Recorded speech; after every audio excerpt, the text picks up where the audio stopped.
In this video you will learn how to experimentally determine the amount of charge contained in a 9-volt battery. You will see how to build an electrical circuit, you will learn what a resistor is and also how to measure current and temperature using a multimeter. And you will see how the formulas from the last module on the electric current can be used in this context here to determine the charge from a current and time measurement which is performed simultaneously. My name is Andreas from the Fearless Engineer, and here we go.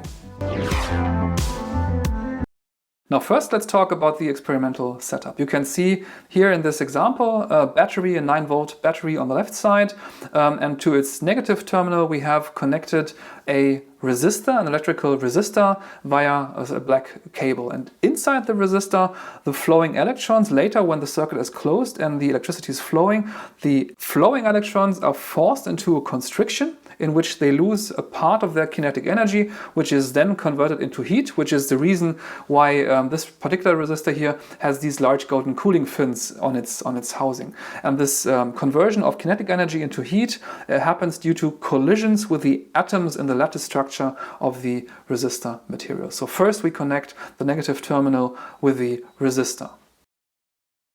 Then next, in the second step, we connect a multimeter to the other end of the resistor, and we will use this multimeter to measure the current flow and later also other units. And in order to do so, we connect the output side of the resistor to the COM port of the current meter here, which is the black port which you can see at the bottom side between the two red ports here.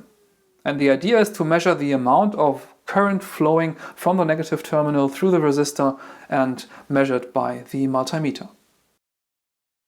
And finally, in the third step, we need to close the circuit by connecting the positive terminal of the battery to the multimeter. And in doing so, we create a current flow, and the electrons, they are moving from the negative terminal through the resistor, where they leave a part of their energy, which is converted into heat. Then they flow through the multimeter, where the current flow is measured, and back to the positive terminal. And while we perform this measurement, we also have a stopwatch running, which we will later need in order to calculate the total amount of charge flowing through this circuit here. So the current flow now discharges the battery over time. So the experimental procedure looks like this. The display of the multimeter and the stopwatch, they are continuously filmed with a time-lapse camera, which takes a picture every few seconds. Then after some time t, the measurement is stopped as soon as the current flow is very close to zero. And once this has been achieved, we can use the time-lapse recording to create a measurement curve. And this measurement curve shows the course of current over time. So current will start high and then it will diminish over time as the battery is discharged. And we can use the shape of this curve and also the formula charge equals product of current and time to estimate the amount of charge that was delivered by the battery. That's the basic idea behind this experiment. Okay, so let's take a look at the measurement setup here. On the top you can see the battery, which has a connector on top of it with two cables protruding, red and black. Black is minus, red is plus, and the plus terminal is not yet connected. And now let's follow the path of the electrons through the cable down to this yellow colored resistor here, this golden colored resistor, and they're flowing into the resistor housing. And the idea of this housing is to dissipate the heat caused by the electrons moving through the resistor, because the battery is going to produce a rather large current flow, and if we took a normal resistor, it could easily happen that it was damaged in the process by the enormous amount of heat. And in this case, this is not going to happen because we have this heat resistant resistor here, and also I have positioned the temperature sensor on the left top corner of the resistor. And this is going to measure the amount of heat that's dissipated over the resistor housing in temperature over time.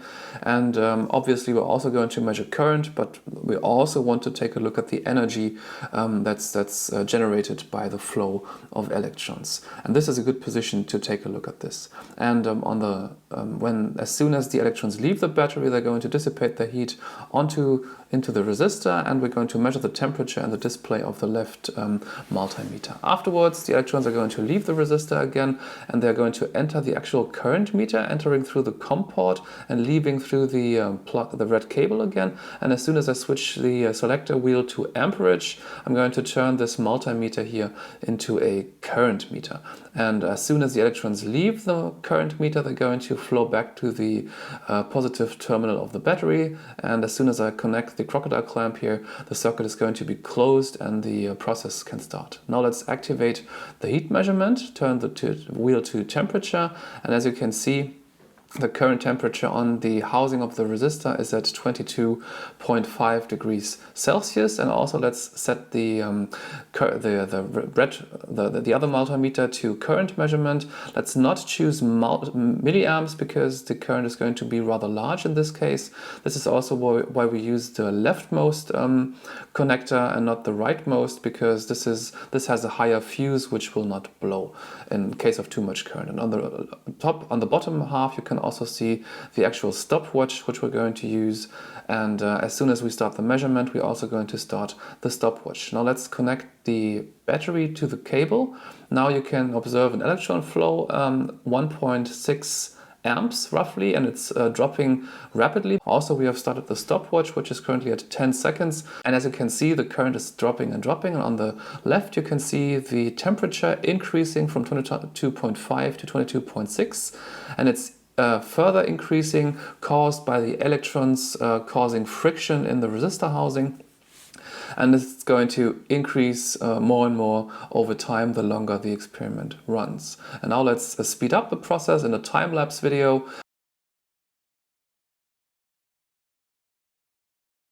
Now the battery is discharged to a large amount. By the end of the experiment, we only had a few milliamps leaving the battery. However, it's not yet empty, because inside the battery now we have chemical processes which are generating new electrons. So if we would connect the battery once more after a few minutes, we could again observe a current flow with electrons leaving the battery. Right now we can only say that after about 13 minutes we had sufficiently discharged the battery, drained all the charges within the battery, but right now the battery charge is replenishing. And now if I connect the red cable once more, what you can see on the right hand side is a current flow of over 1 amp but it's now rapidly dropping because the battery didn't have enough time to replenish the spent charges from the previous experiment. So let's investigate what this discharging behavior actually means. If we look at the base equation again, the product of current and time, which makes up the amount of charge T, this actually represents an assumption where I is constant over time. So if we say that I is constant at 1.6 amps, which is our first measurement, and stays at this level for the entire time T, we can calculate the entire amount of charge that was transported over this time span, which is 840 seconds, by computing this product here. And then the charge Q represents this rectangle here, the yellow rectangle, which you can also see as the background of our graph. Now in reality, what we observed is a linear degradation of the current flow over time. And if we follow the blue line, we can simply create a blue triangle which spans from the topmost left to the bottommost right point, and is roughly half the area of the yellow rectangle. So in order to get to the total amount of charge being transported by the battery in this time, we simply have to divide this product here of 1.6 amps and 840 seconds by 2, which has been done here, Q divided by 2, and we arrive at an amount of 672 coulombs, which is the amount of charge that has been spent, that has been transported by the battery in roughly 12 minutes.